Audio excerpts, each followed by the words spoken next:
მოგესალმებით, მე ირინა ტორონჯაძე ვარ და დღეს MMA-ს ვუბრუნდები და აუცილებლად უნდა შევეხოთ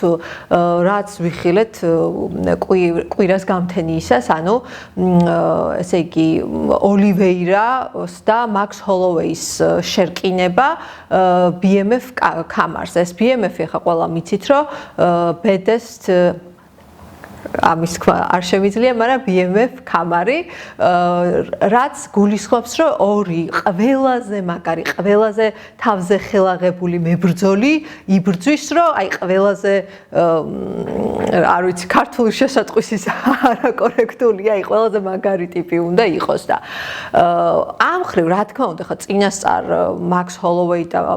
ჩარლზ ოლივეირაც მართლა დამსახურებულად იყვნენ, ასე თქვა, ამ კამრის კანდიდატურები და ნუ მაქს ჰოლოვეისაც ჰქონდა ეს კამარი BMF-ი, თუმცა ეს ბრძოლა რაც ვიხილეთ 5 რაუნდიანი იყო და ჩარლზ ოლივეირა მართლა ძალიან ძლიერად იყო წარმოდგენილი, თუმცა აი მთელი ბრძოლა იყო პარტერში, ეს თავისი სტილში, იმიტომ რომ ჩარლზ ოლივეირას რა თქმა უნდა ეს საბმიშენები და მისი სტილი ეს არის, რომ ტეიქდაუნები და საბმიშენი და თავიდან ფინიშსაც ეცადა, თუმცა decision-ით დამთავრდა ეს მისი გამარჯვებით ოლივეირას და კი იყო შთამბეჭდავი ჯერთი უბრალოდ ის აზრი რომ დავამთავრო რომ რაღაცნაირად BMF-ური ბრძოლა არ იყო, იმიტომ რომ იყო ძალიან ისეთი სპორტული, მოზომილი, გამარჯვებამდე მიიყვანა ჩარლზ ოლივეირამ, მაგრამ ვერ ვიხილეთ რომ აი არ იცი ვის ხელში იქნება გამარჯვება და აი იცვლება სიტუაცია, ეგეთი რამე არ იყო. მაქს ჰოლოვეი ძალიან რაღაცნაირად სუსტად გამოიყურებოდა, აბსოლუტურად დაჯაბნა ოლივეირამ. რაც ძალიან თვალში მომხვდა არის რამდენად ესეთი დიდად და მასიურად გამოჩნდა ჩარლზ ოლივეირა. აი სმისის სხეული იყო ისეთი ძალიან წარმომადგენლობითი მაქს ჰოლოვეისთან შედარებით და როგორი თავდაჯერებული და როგორი აი თავის ელემენტში და ბოლომდე ეს გადაყვანა და პარტერში ბოლომდე დაჯაბნა ოპონენტი და იცით რას მივხვდი რომ და რა თქმა უნდა ეხა უნდა ეგ პარალელი ალბათ თითოეულ ქართველს მოვიდა თავში რომ ეგრევე ამომიტივტივდა ილია თოფურიას ბრძოლა ჩარლზ ოლივეირასთან, იმიტომ რომ ეხლა გამიჩნდა განცდა რომ და მე გადავახვიდე თავიდან უყურე ოლივეირას და ილიას ბრძოლას, იმიტომ რომ ეხლა სხვა თვალით შევხედე. რამდენად უსუსურად და აი მართლა არ ვიცი, დამწყები ფაითერივით გამოიყურებოდა ჩარლზ ოლივეირა ილიასთან. კი იქაც ეცადა ილიასთან გადაყვანას და თუ გახსოვთ ილია მოექცა ზემოდან, გააკონტროლა, მე გვერდითი კონტროლი გააკეთა, პარტერში ვამბობ ოლივეირასთან ილიამ და შემდეგ ვიხილეთ ის ნოკაუტი რაც ვიხილეთ და მართლა 2 წუთს ნახევარში დამთავრდა ის ბრძოლა და ეხლა კიდე უფრო მეტად მივხვდი რა საერთოდ სხვა განზომილება შეიძლება თოფურია, იმიტომ რომ ესეთი ძლიერი მებრძოლი რომ არის ჩარლზ ოლივეირა, ეს დღეს უფრო დავინახე, რა თქმა უნდა ვიცოდით მანამდეც რამდენი ბრძოლა აქვს ჩატარებული, თუმცა ეხლა კიდევ ერთხელ დავინახეთ, რომ ეხლა ძალიან მაგარ ფორმაშია, იმიტომ რომ ხო იყო ხოლმე სპეკულაციები, რომ აი ილია ჩარლზ ოლივეირა კი დაამარცხა, მაგრამ ეს არ იყო რაღაც ოლივეირას პრაიმი თუ რაღაც და ფაქტია, რომ ილიას მერე ბრძოლები მოიგო ოლივეირამ და აი ეხაც რაც ვიხილეთ მაქს ჰოლოვეისთან ძალიან კარგად იყო წარმოდგენილი და ესეთი ძლიერი და საშიში მებრძოლია და ნუ ისიც უნდა ვთქვათ, რომ წინა პირველი შეხვედრა, რომელიც 2015 წელს იყო მგონი მაქს ჰოლოვეისა და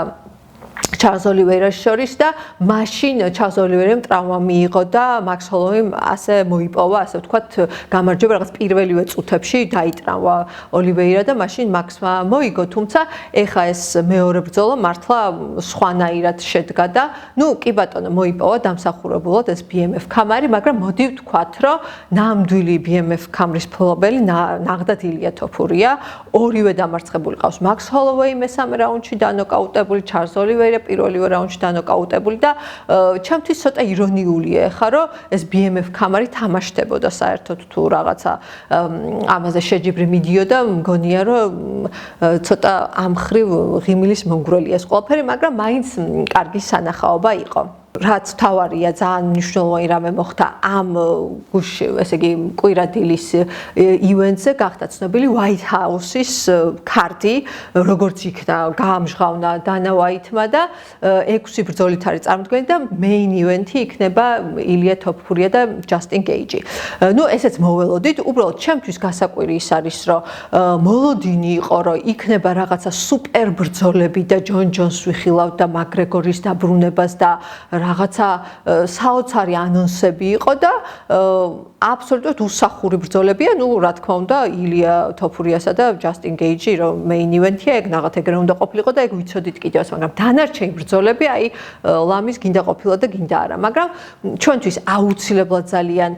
მნიშვნელოვანია და ძალიან საამაყო, რომ წარმოიდგინეთ White House-ში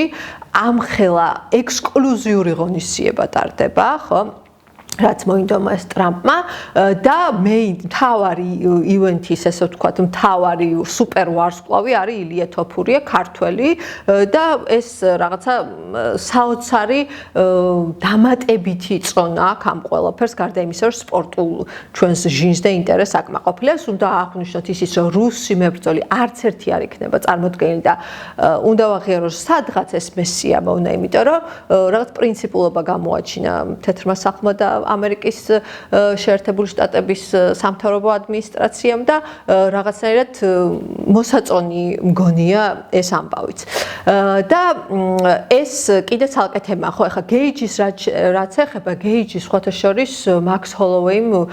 დაანოკაუტა და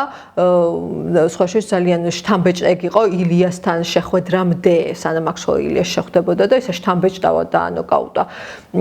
ეხლა გეიჯი ხვდება ილიას და არ ვიცი რამდენად შეიძლება ვისაუბროთ გეიჯის შანსებზე ილიასთან, მაგრამ ვიმედოვნთ, რომ წარმომადგენლობითი იქნება, მოემზადება და სანახაობრივი ბრძოლა იქნება. რა თქმა უნდა, ილია თოფურია გაიმარჯვებს და მე მგონია, რომ პირველივე რაუნდში, თუმცა მოდით White House-ის ქარდზე მე კიდე ცალკე ვისაუბროთ და ამისთვის კიდე 3 თვეა ილია უკვე დაწერა თავის პეიჯებზე, რომ 18-0-იო, ანუ მიითვალა უკვე გეიჯისთან გამარჯვება, რაც ახლა ბუნებრივია, რომ ასეთი განწყობა ექნება და ესეც უნდა იყოს. ეხლა გადმოვიდეთ ქართულ რეალობაში, გადმოვინაცვლოთ. რკენა 2 ტარდება 14 მარტს და სეტანტა სპორტისგან და რკენასგან მივიღე ესეთი ქარდი, fight ქარდი, ძალიან დიდი მადლობა მათ ამისთვის. დავათვალიერე და თქვენ უკვე იცით, იმიტომ რომ ამ ქარდის წარდგენ და შემდეგ ჩვენ ვაჩვენებთ თუ გვექნება საშუალება ამ ქარდს. ძალიან საინტერესო ბრძოლებია წარმოდგენილი ჩემთვის ყველაზე და ალბათ მხოლოდ ჩემთვის არა, აქ რკენაზეც main event-ად იქნება გამოტანილი დავით ლორთქიფანიძესა და ამ შემთხვევაში ალექს ოლივეირას შორის ორთა ბრძოლა. ალექს ოლივეირა სხვა შორის ძალიან გამოცდილი UFC-ის მებრძოლია, რაც ძალიან უკვე პასუხისმგებლო არის იქნება დავით ლორთქიფანიძისთვის. მას UFC-ში 23 ბრძოლა აქვს ჩატარებული და ძალიან მრავალმხრივი მებრძოლია, სტრაიკინგშიც ძლიერია, უფრო მეტად სტრაიკერია პრინციპში და დავით ლორთქიფანიძე, აი თავიდან არც ვიცოდი როგორ რა სტილში იბრძვის და რომ ჩავრთე ვიდეო, აი პირველივე წამებზე, აი გამოუცდელი თვალითაც კი მიხვდებით, რომ ისე დაიწყო, ისე შევიდა, ისეთი ვაიბი წამოიღო, რომ ვთქვი, რომ ეს ალბათ მოჭიდავე უფრო გრეპლინგში, გრეპლინგია მის ძლიერი მხარე თქო და ესეც აღმოჩნდა შემდეგ რომ უკვე რისერჩი გავაკეთე, გრეპლინგში, ასე ვთქვათ, გრეპლინგია დავით ლორთქიფანიძის ძლიერი მხარე და ეხლა გვექნება ესეთი საინტერესო, ყოველთვის საინტერესოა ხოლმე, როცა გრეპლერი ხვდება სტრაიკერს, ძალიან განსხვავებული სტილებია და აქ არის ხოლმე, რომ აი რომელი მებრძოლი ჩაითრევს მეორეს თავის, ასე ვთქვათ, ღრმა წყლებში, ვინ შეიყვანს სტრაიკერი თავის ტერიტორიაზე დატოვებს თუ გრეპლერი გადაიყვანს და პარტერში წაიყვანს ბრძოლას და ძალიან საინტერესო იქნება, თუმცა მე ვისურვებდი, რომ ილია თოფურიას მაგალითი აიღოს და რაღაც ეტაპიდან დაამატოს კრივი და სტრაიკინგი, რომ